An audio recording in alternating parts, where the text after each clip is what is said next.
Inside Ag on KTVB is sponsored by Treasure Valley Community College, opening your path to a future in agriculture.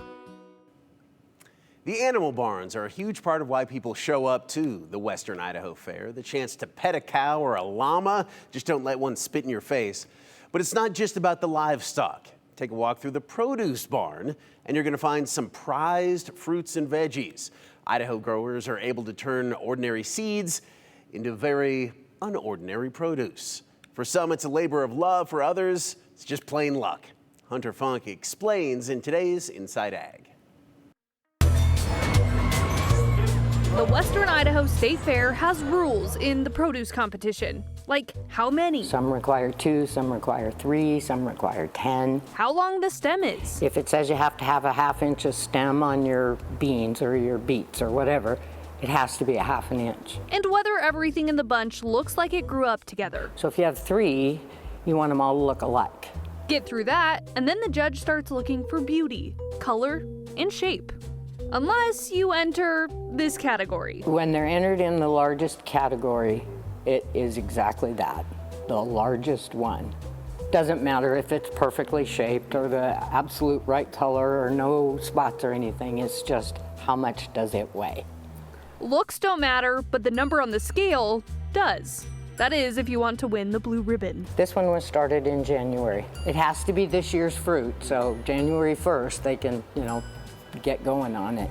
When most of us are putting away the Christmas lights, these growers are already raising pumpkins, some of which are indoors. Like this one, I believe, was started in a bathtub. Because apparently the first step to growing a giant pumpkin is giving up your bathtub. Then comes the pampering. Special seeds, grow lights, fertilizer, a little selective pruning. You baby them, you pick off flowers, you want all the nutrients going to the fruit.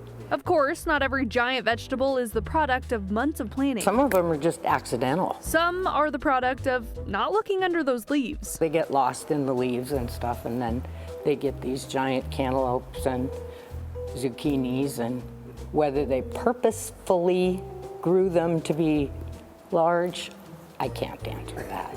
I just know I think a lot of these are accidental. But this year, even the most calculated growers had to compete with something they couldn't control: the weather.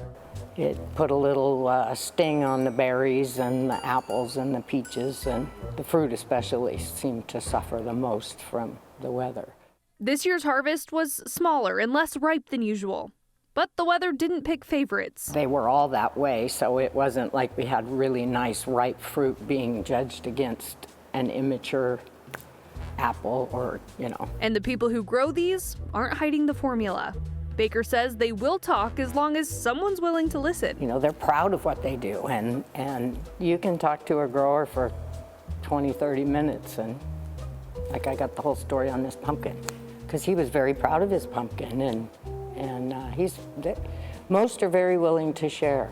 As they should be. Although there is one question even Baker can't get the answer to. I often ask how many pumpkin pies that would make, and number 2, do you want to eat them? I have no idea what they taste like.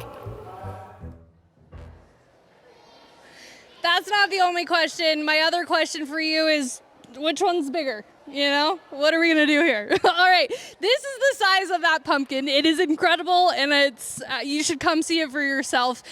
You don't have to be a professional farmer to be able to enter into this. It is for anyone, but please warn any of your neighbors if they plan to come into your home that you might have that pumpkin in the bathtub.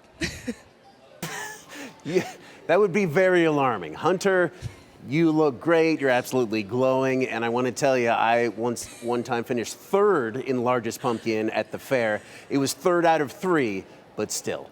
And I appreciate you being down there.